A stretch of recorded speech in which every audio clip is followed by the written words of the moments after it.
Hello, I'm Christopher Emmett, Forge Wellness. I'm a yoga teacher. I've come up with some sequences of poses and stretches that I've found to be the most accessible to the most amount of people. And so this first series I'd like to go over with you is my table pose series, kind of a pre-primary series that's accessible to the most amount of people, easy angles to get into from hands and knees, table position, and it revolves around back stretches or spinal mobilities.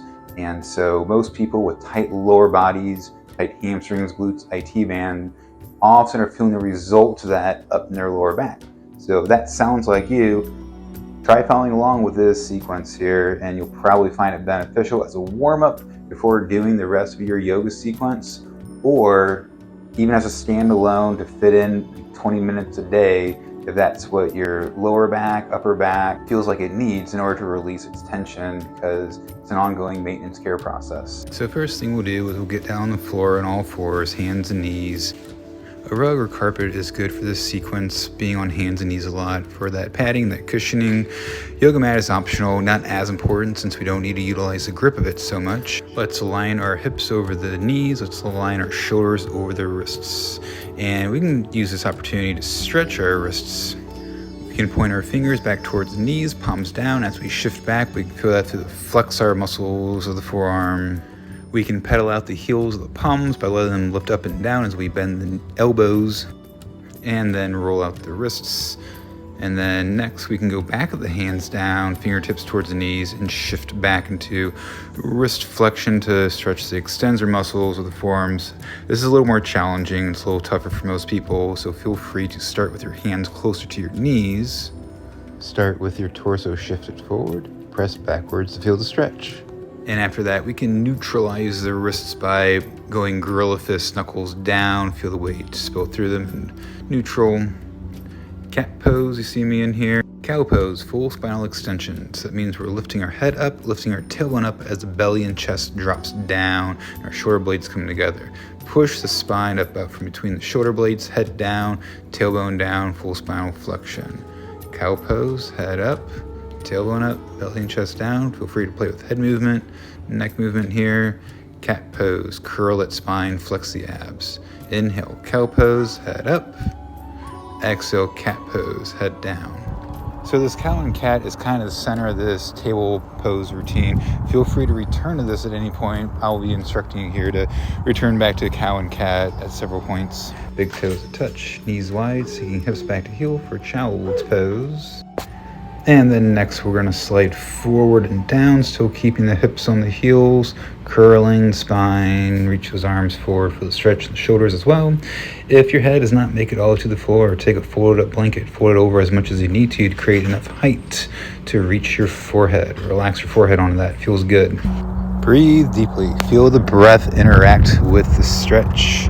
Maybe lengthen the breath, 4-second long inhales, 4-second long exhales.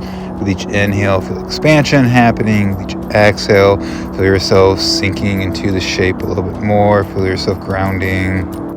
There's different things we can do with our arms here. We can have them back by our sides, reaching past the knees. We can have them relax down in front of us. We can also energize, lengthen those arms forward. And from there, we can shift forward to the knees down plank, lower down. Elbows in towards the ribs. Take a back bend, press up. Spinal extension, move your head around. Cobra pose. Upward facing dog. Press back to child's pose.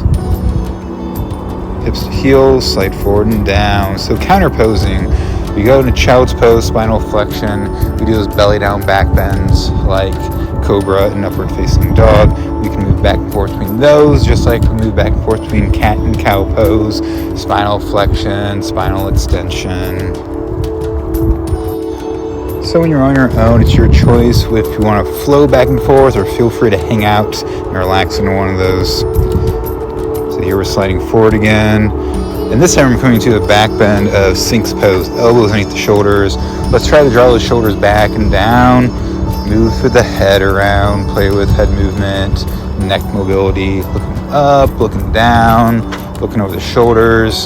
So this is really good for reversing desk posture as well. So again, coming out of spinal flexion at the desk into spinal extension, working on retracting the shoulders back as they're usually used to rolling forward at the desk. And then finally the head movements. Our head is stuck in a position looking forward at a computer screen. Our eyes are fixed on a light source, that computer screen. So using your eyes to look in combination with head movement is also very good here for your vestibular system.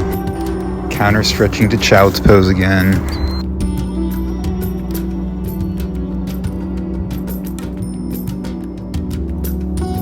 Pressing up the tabletop position, exhale cat pose, spinal flexion. Inhale, cow pose, spinal extension. Now moving towards twisted three-legged table to the right. Fan out those left fingertips, turn open your torso to the right. Reach those right fingertips up towards the ceiling. If you notice that you can't get your right arm vertical, reaching towards the ceiling, it might be because your torso is not twisting enough. And if you get that left hand up on something higher, like a block, that'll aid your ability to twist open. So reaching with that right hand again by threading the needle, right shoulder, right ear to the floor for a collapsed three-legged table. You can feel the stretch anywhere, potentially from the hips to the neck. And we're kind of spilling weight into our neck maybe. If we're twisted enough, we get that right ear really well down. If it's too intense on the neck, we can fold up, roll up a blanket underneath the neck. Get some structural positional support there.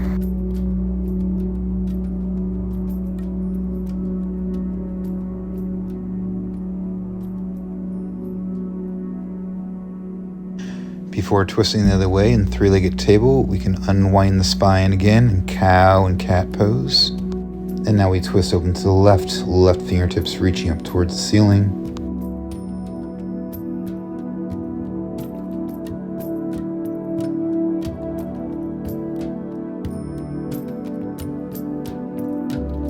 Thread the needle, left shoulder, left ear to the floor, and collapse three-legged table.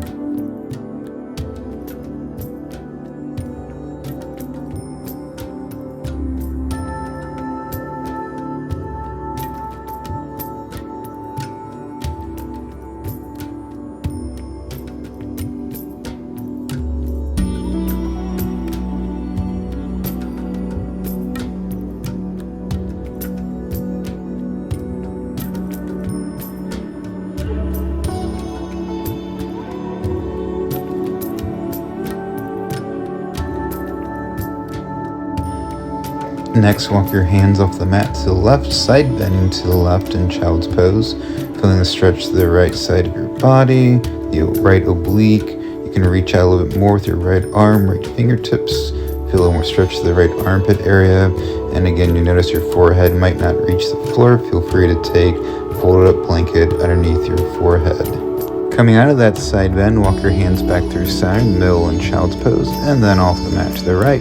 Side bending right, stretching the left side of your body. And coming out of that side bend back to the middle in child's pose again.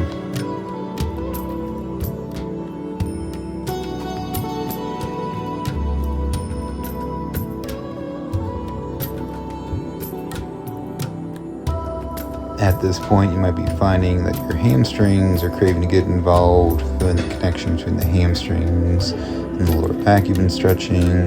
So feel free to lift the hips up and back in downward facing dog. Pedal out the heels to stretch the back side of the legs. Upper body form in down dog. Lengthen and strengthen through your arms and upper body. Tricep spiral out and up into your armpits. Maybe it feels good to shake out the head. Feel that in the neck.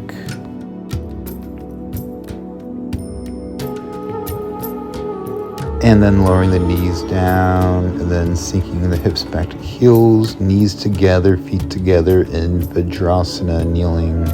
We can do a toes under version, stretching the toes in extension, leaning forward onto a block as needed. Or we can take our toes back behind us again, setting our shins and ankles all the way down in Vajrasana. So again, if this is too intense on your knees, lean forward, placing your hands on blocks or on the floor in front of you. If you want to take the intensity up on your lower back a notch, here's another back bend strengthener and stretch from pew kneeling. place your hands at your lower back. Practice some back bending as you push your hips forward, shoulders and head back to back bend.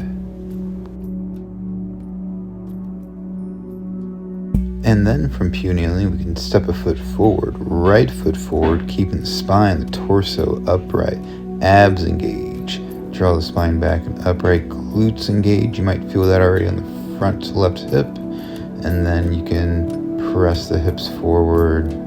We can create some muscle activation, some contractions here, engaging our foundation for stability, strength, squeezing in right foot, left knee into the floor towards each other. And take your arms wide back and up, expand up, sort of squeezing into the floor to root down, or growing upwards. Breathe into the sides of your body that are expanding upwards. And then take a twist to the right. You can see this version that I do. I'm taking my left elbow across my right thigh, taking prayer hands for leverage for that twist. So in a little bit, as I do this with the left foot forward, later you'll be able to see that form a little better. And then optional for a balance challenge, you can raise that back side knee, untwist, take your hands to the floor, runner's lunge, step back to plank, press back to child's pose, relax for a moment, or feel free to take cat pose again.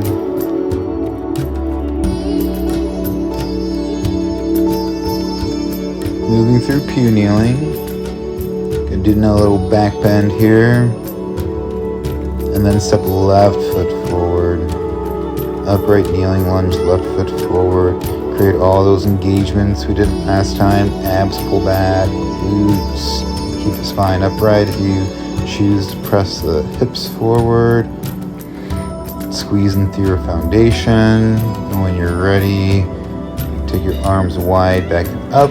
And that's an unnecessary part of it. You can always just keep your hands on thighs as long as that stretch is feeling good. Level 2 is kind of expanding upwards if you want to.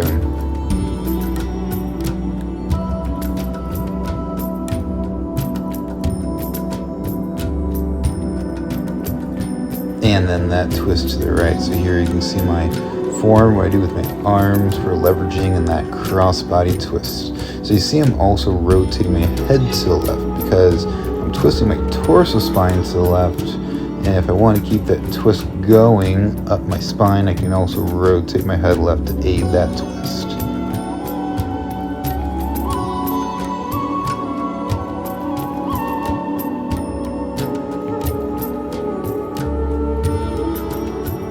And that pretty much wraps up our kneeling sequence of stretches today.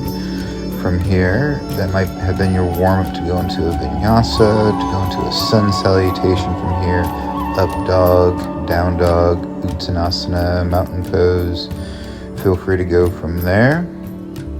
And again, remember, I created this mostly to be educational rather than a, just keep up with me sort of sequence flow.